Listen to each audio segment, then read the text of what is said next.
Allez, salut l'équipe, aujourd'hui on se retrouve pour une petite vidéo, une petite précision. Je ne sais pas si vous l'avez remarqué dans mon setup, mais il y a quelque chose qui a changé aujourd'hui. Est-ce que tu vas réussir à trouver ce que c'est? Banger, le micro.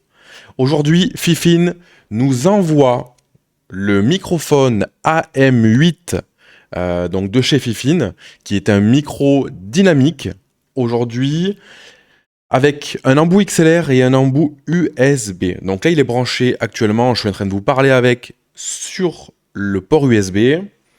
Il est fourni avec la petite notice d'utilisation qui est très bien fournie. Voilà, c'est écrit un petit peu dans toutes les langues. Mais après, voilà, faut pas sortir de Saint-Cyr pour savoir brancher un micro. Je pense que tout le monde saura le faire. Vous avez ensuite de fourni le câble USB et USB type C, donc pour le relier directement à votre ordinateur. Et vous avez en plus le petit pied pour ceux qui n'ont pas de bras directement. Alors c'est pas un jeu de mots, hein, sur le pied pour ceux qui n'ont pas de bras, mais le petit pied, le petit support pour pouvoir le poser directement sur le bureau pour ceux qui n'ont pas de bras de support. Donc moi j'ai un bras de chez Fifine également parce que j'adore cette marque.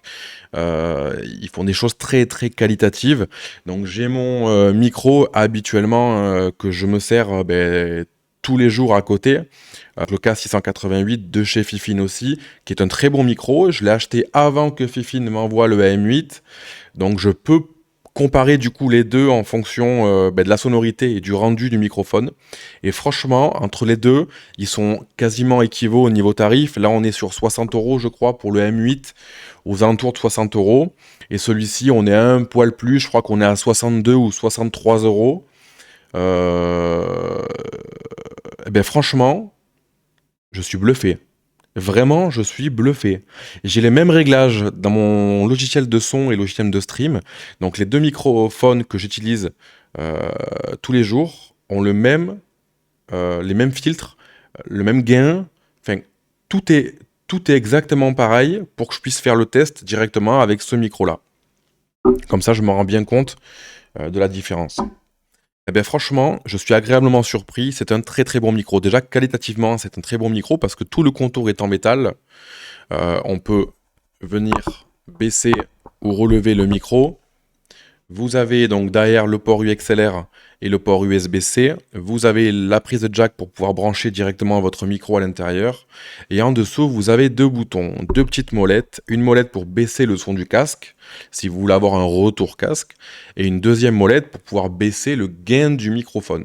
Donc ça, c'est pas mal quand on fait ces réglages sonores pour pas avoir un gain trop élevé, pour pas que ça fasse pour pas que les plosives soient trop importantes. On peut régler le gain. Au-dessus, comme sur 90% des micros, vous avez le bouton mute. Donc il suffit juste d'appuyer tactile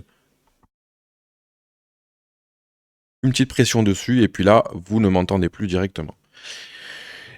Quoi dire de plus, à part que c'est un très bon micro et que je remercie Fifine de me l'avoir envoyé pour pouvoir le tester. Je vous mets en description directement le nom du micro, la marque, si vous voulez le commander. Franchement, n'hésitez pas. Si tu streams, que tu fais du podcast, ou que tu veux faire des vidéos, ou que tu veux faire quoi que ce soit, juste pour des conférences, ou ce que tu veux, franchement, tu ne le regretteras pas. C'est un très très bon micro. Voilà, sur ce, la team, merci. Et puis encore merci Fifine de me l'avoir envoyé. Et on se retrouve prochainement. Ciao l'équipe.